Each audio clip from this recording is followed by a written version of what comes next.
Thanks everybody for being here.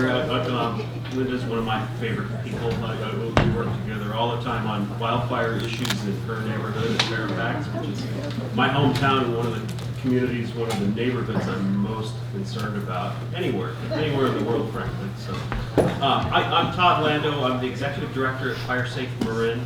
We're a nonprofit that was formed in the weeks after the Oakland Hills fire in 1991 to bring together diverse groups so that it wasn't just the fire service, the fire department's working on tackling wildfire issues. We called ourselves a Fire Safe Council very early on, and we're the first in the nation. There are now Fire Safe Councils modeled after what started here in Marin and really almost simultaneously in San Mateo County. In all 50 states. So we're really proud of what we've created, what we've accomplished in Marin. There's a lot more to do. My background, I've been a firefighter for 30 years. I've got a background in education and forestry out of Montana, and wildfire management. And now all I work on is wildfire planning and policy and education.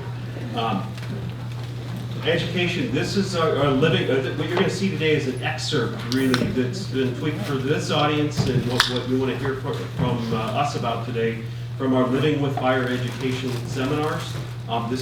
We hold these several times a year. Last year we held more than 60 of these presentations. It's a 2-hour presentation that covers primarily how to survive a wildfire. We want you to survive, we want your home to survive, and then we want your neighborhood to survive, and we talk about all the ways that you can make that happen. We've got 4 of these presentations on our calendar right now. This is a light schedule because we're changing the approach to this. Instead of holding the 1 2-hour Living with Fire session, you're going to see it broken up. We think into 3 1-hour sessions. Makes it a little more palatable and helps people focus on what they need.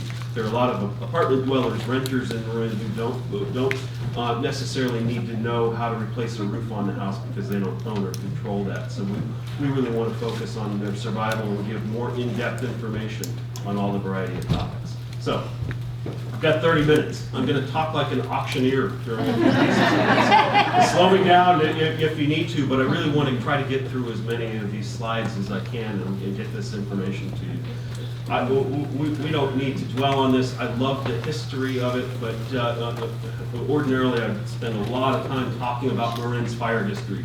Suffice it to say that 100 years ago, 1919 was the first urban conflagration that we saw in Marin, where dozens of homes burned in Sausalito, of all places.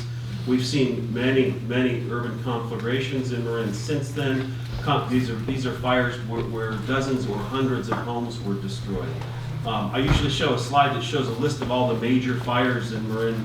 And point out that it doesn't matter where you live in Marin, you live within the boundary, within the path of one of these fires, and it's true. Today I want to point out, this is going to tie into the very last slide in the show if I can get there, and Measure C that's on Tuesday's ballot. 1917, Marin voters, 103 years ago next week, voted to tax themselves, interestingly, at 10 cents per $100 of value on their homes, to create a fire department. We called it the Tamalpais Forest Fire District, that would be the first fire department in the United States that was dedicated to do nothing but fight wildfires. That organization still exists today. It was called Tamalpais Forest Fire District until 1941, when it became the Marin County Fire Department. It became Marin County Fire Department when the state of California created what's now CAL FIRE. They created the California Department of Forestry. They took over fire suppression in Marin County because we'd already been doing it for 24 years, contracted with CAL FIRE, and we still do that today to provide wildfire protection for Marin. So, climate change, we don't need to dwell on this. I don't think there's a soul in this room who doesn't understand to some extent the impact that climate change is having on wildfires. We need to point out that we're not locked at a state and time. What we're seeing is change, and we have every expectation that this is going to continue to change.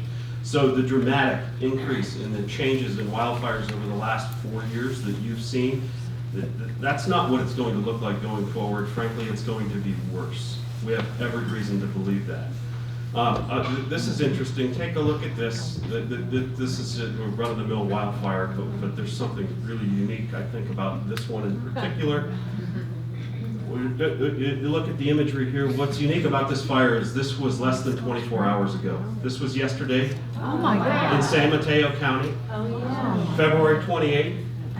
It's extraordinary that we saw a wildfire burning a mix of native and non-native vegetation down to white ash in the month of February. We have never seen that before. It's shocking to those of us in the fire community that we're seeing that kind of fire behavior in the Bay Area and on the peninsula of all places, which we sometimes jokingly refer to as the asbestos county. To see fire behavior like that is shocking and it's frightening, and the fact that it happened in the month of February, I think we can all attest to climate change. How did it start? I don't know how it started. So they probably don't know. It's just they're still at that scene right now, actively mopping that fire up. That was on San Bruno Mountain near South San Francisco. So you know, it's important. I don't quite know where to fit this slide in or this question really, but it's important for us to define the problem of wildfires. Wildfires are a natural part of our environment. Every native plant in California has some type of adaptation to wildfire. Probably, since we're talking a lot about native plants and the health of native plant communities, I can't think of anything, maybe Greg could correct me if I'm wrong here, but I can't think of anything that's been more devastating to the native plants in California than fire suppression. So when we need to define the problem is that our homes are burning. The things we care about are burning. Our families, in some cases, are burning. That's the issue with wildfires. The wildfires themselves are a natural part of our environment, a very important part of our environment. I can't go into that in the depth that I normally would, but we need to start with that question. Because it's our homes that we're most concerned about. It's our homes that we saw burn in the 2017 North Bay fires, the Thomas fire in 2017, the Camp Fire in 2018, the Oakland Hills fire in 1991. It's our homes that we're concerned about. We need to really focus on the homes. We need to start our discussion at the homes. I'm going to explain why, and I'm going to give you some simple things that you can do. Some of them you can do when you go home from this presentation. That can dramatically increase the chances your house will survive wildfires. This picture is important. This is a photograph or a video of a home in Napa County. This was October 2016. Dramatic wildfire started about a mile from this home. It burned 75 acres or so up to the home itself. 200 plus foot flame lengths. This home survived, essentially undamaged.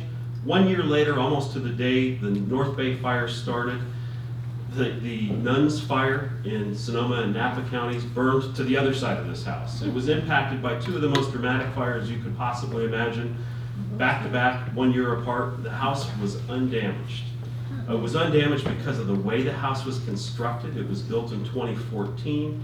It was built to the California building code standards that I'm going to talk about in a second. The house survived undamaged.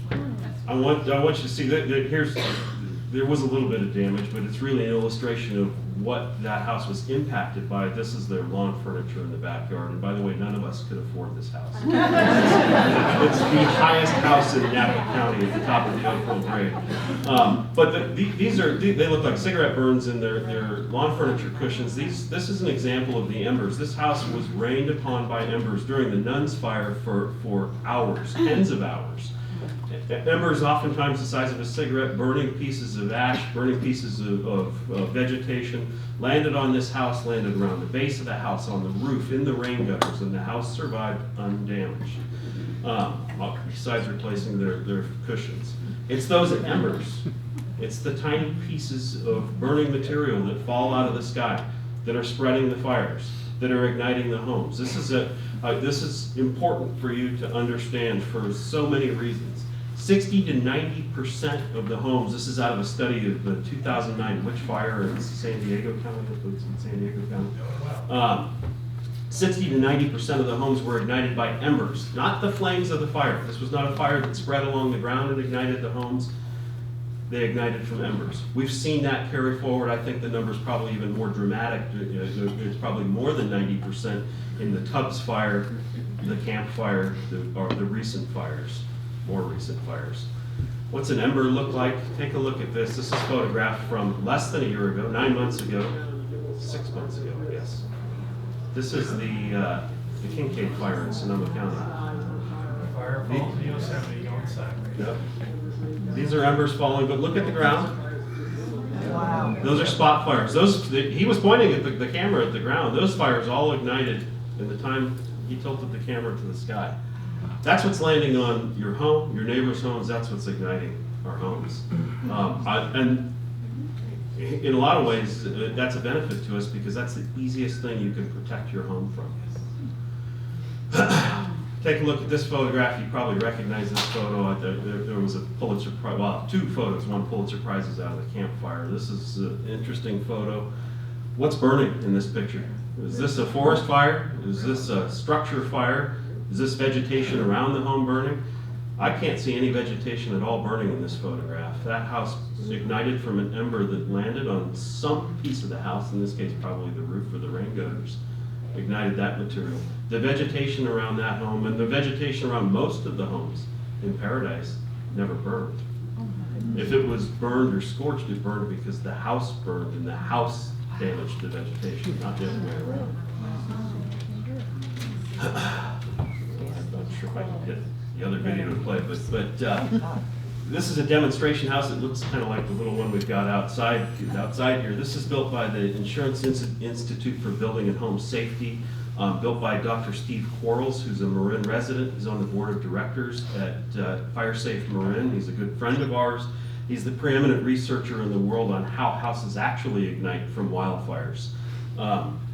This demonstration is showing how a single building, one half on the left side, is built using the normal construction methods and has some landscaping features around the first 5 feet of the house that we want to avoid. The right side of the building is built using California's current building code, Chapter 7A of the building code, which requires wildfire-resistant construction if you live in the How do those embers? Yeah, so this is built in a NASA wind tunnel in South Carolina. They're blowing embers at the house itself. So if you look, you can see embers that are blowing down at the base here. These